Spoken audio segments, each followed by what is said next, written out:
যোৱা 10 তাৰিখে আমাৰ অসমৰ বিত্তমন্ত্ৰী ডাঙৰীয়া দেৱে এইখন পবিত্ৰ সদনত দাখিল কৰা যিটো নেকি এটা বাজেট, এই বাজেটটো মই জনকল্যাণমুখী,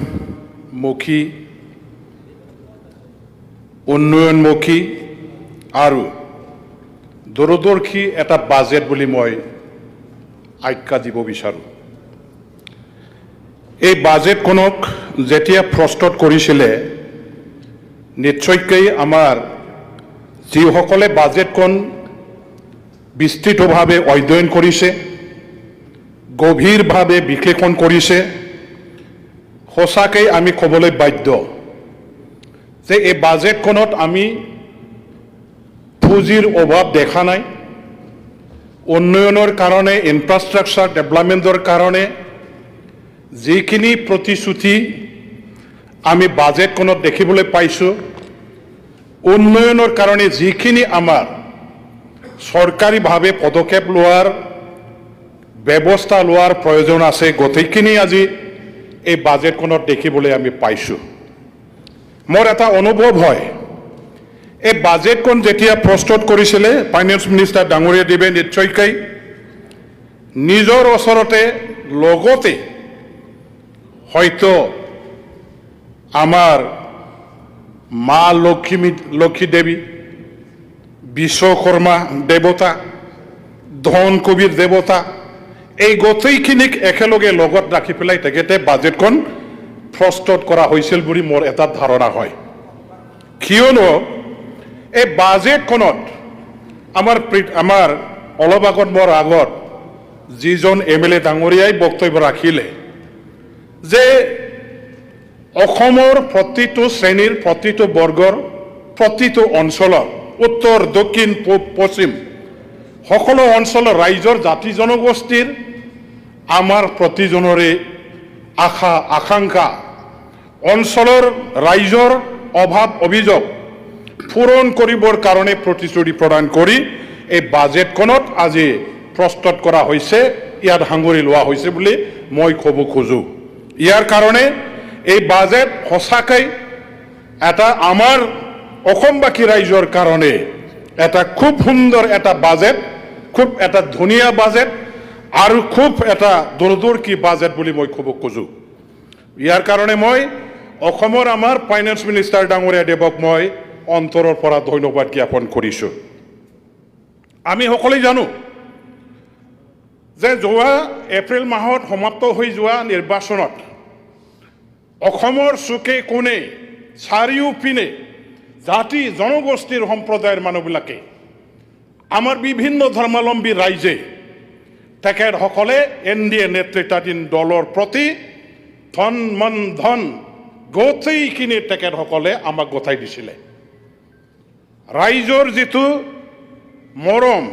ৰাইজৰ যিটো জনমত, আশীৰ্বাদ, ইমানেই আমি এই যোৱা নিৰ্বাচনত পাবলৈ সক্ষম হৈছিলোঁ যে সঁচাকৈ এইটো এটা অভিলেখ সৃষ্টি কৰাৰ নিচিনা হ'ল। এটা ঐতিহাসিক এটা নিৰ্বাচন হিচাপে আজি আমি ক'বলৈ বাধ্য। আৰু ইয়াৰ কাৰণে আজি আমাৰ যিটো বাজেট, এই চৰকাৰখনে যিটো বাজেট প্ৰস্তুত কৰিছে, এই গোটেইখিনি ৰাইজৰ আশা আকাংক্ষা পূৰণ কৰিবৰ কাৰণে সেই লেভেলৰ এটা বাজেট প্ৰস্তুত কৰাৰ এটা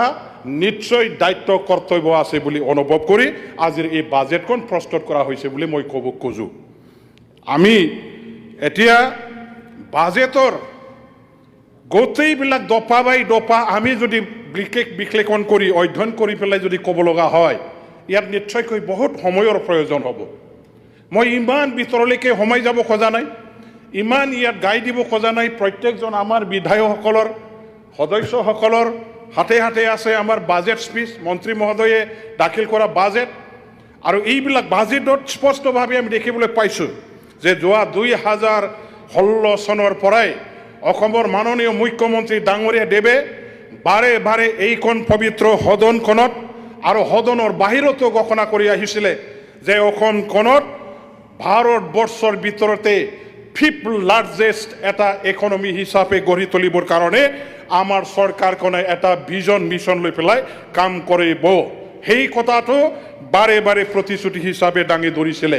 আৰু এই 2016 চনৰ পৰাই ধাৰাবাহিকভাৱে আমি যেটো দেখিবলৈ পাইছো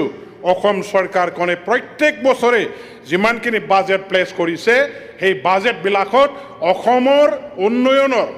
আমাৰ ৰাস্তা ঘাট আমাৰ যিবিলাক মানে যোগাযোগ ব্যৱস্থা শৈক্ষিক স্বাস্থ্য আৰু বিভিন্ন আমাৰ কৃষক আমাৰ জলসিঞ্চন আমাৰ মজদুৰ লেবাৰ যিবিলাক আছে আমাৰ বাগানীয়া ট্ৰাইবছ জনজাতিসকল গোটেইবিলাকৰ কাৰণে আজি তেখেতসকলে আমাৰ এই চৰকাৰৰ যিসকলে আছে নেতৃত্ব দিছে আমাৰ তেজস্বী মুখ্যমন্ত্ৰী ডাইনামিক আনটায়াৰিং ভিজনাৰী লিডাৰৰ নেতৃত্বত আজি এইবিলাক পূৰণ কৰিবৰ কাৰণে এটা প্ৰতিশ্ৰুতি আৰু সংকল্পবদ্ধ হৈ কাম কৰি অহাটো আমি দেখিবলৈ পাইছোঁ সঁচাকৈ আজিৰ দিনটোত আমি সেই কণ্টিনিউৱেশ্যন যে ফিফথ লাৰ্জেষ্ট মানে ষ্ট্ৰংগেষ্ট ইকনমি হিচাপে ডেভেলপ কৰিবৰ কাৰণে ফৰ্মেশ্যন দিবৰ কাৰণে যেটা এটা সংকল্প সেই সংকল্পটো পূৰণ কৰিবৰ কাৰণে আজিও এই কণ্টিনিউৱেশ্যনটো আমাৰ ফাইনেন্স মিনিষ্টাৰ ডাঙৰীয়াই তেখেতে মানে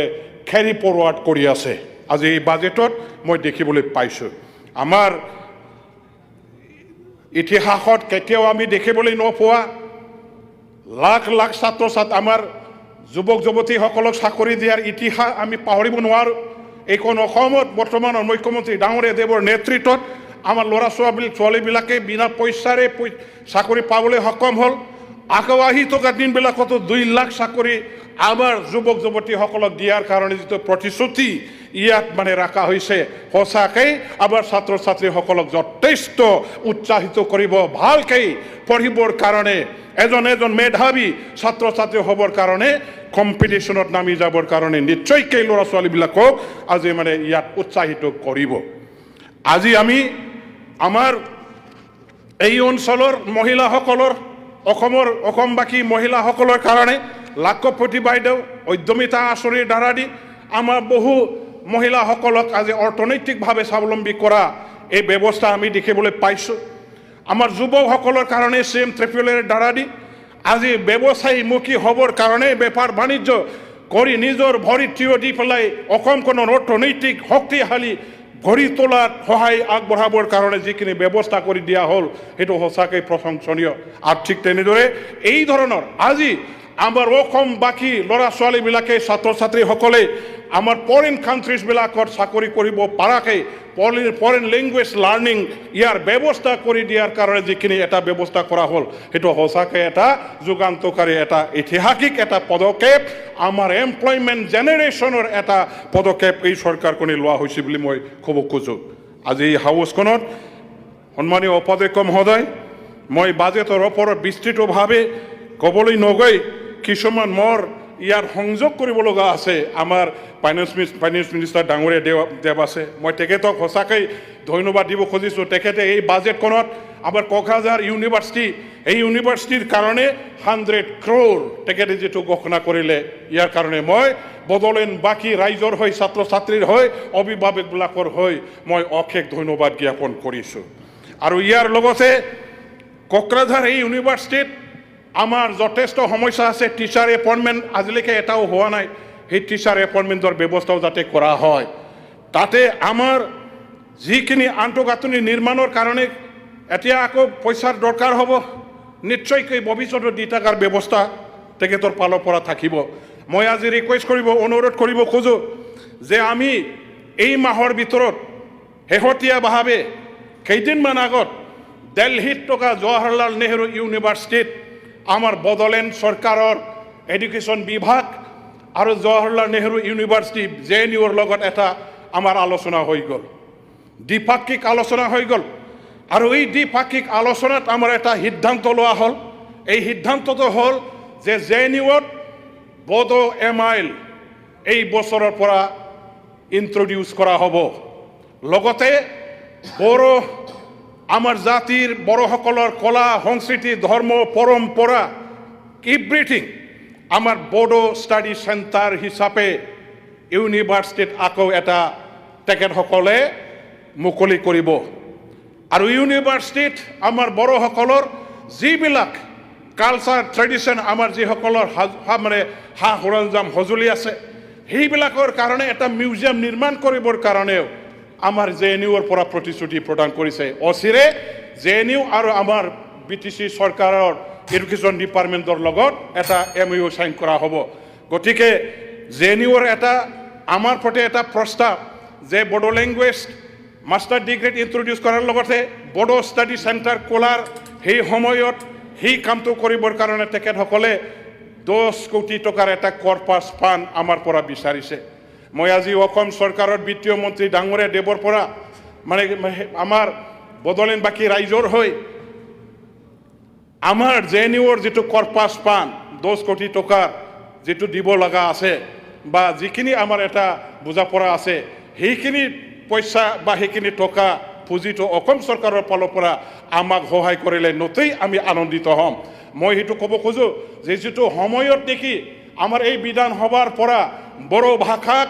নাইকিয়া কৰিবৰ কাৰণে গুচাই দিবৰ কাৰণে এটা মানে ব্যৱস্থা লোৱা হৈছে বুলি বাহিৰত মানে এটা মিছাকৈ প্ৰচাৰ হৈছিল আৰু যাৰ কাৰণে এটা ভুল বুজাবুজিও হ'বলৈ ধৰিছিলে এই সময়ত আজি অসম চৰকাৰৰ ফালৰ পৰা এই কৰ্পাছ ফাণ্ডৰ 10 কোটি টকাটো JNUত যদি আমাৰ বড়ো ষ্টাডি চেণ্টাৰৰ নামত অনুদান হিচাপে যদি আগবঢ়ায় তেতিয়া এটা ভাল মেছেজ হ'ব যে নো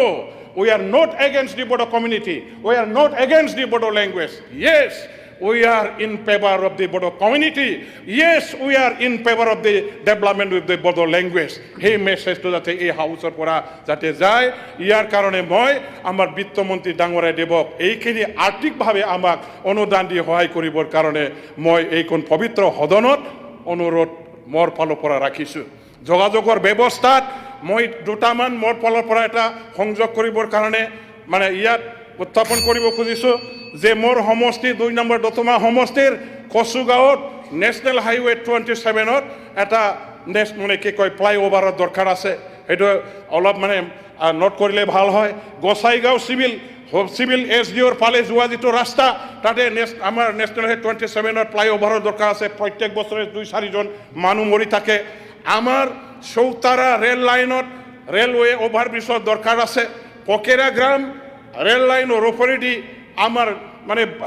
কি কয় বাউকুংৰে সমষ্টিৰ অধীনত পৰা তাত মানে ফ্লাইঅভাৰৰ দৰকাৰ আছে সেইখিনি যদি আমাক হিৰি কৰে মানে অসম চৰকাৰৰ ফালৰ পৰা দিয়াৰ ব্যৱস্থা কৰে আৰু লগতে যে আমাৰ মানে ওদালগুৰিত থকা বড়োলেণ্ড ইউনিভাৰ্চিটিৰ যিটো এটা কেম্পাছ আছে সেই বড়োলেণ্ড ইউনিভাৰ্চিটিৰ কেম্পাছটো যাতে ফুল ফ্লেজেড ইউনিভাৰ্চিটিত আপগ্ৰেডেশ্যনৰ কাৰণে যাতে প্ৰক্ৰিয়া আৰম্ভ কৰে মই এইখিনিকে আজি আমাৰ ফাইনেন্স মিনিষ্টাৰ ডাঙৰীয়া দেৱৰ ওচৰত এটা আমাৰ ফালৰ পৰা মানে অনুৰোধ হিচাপে ৰাখিছোঁ ধন্যবাদ নমস্কাৰ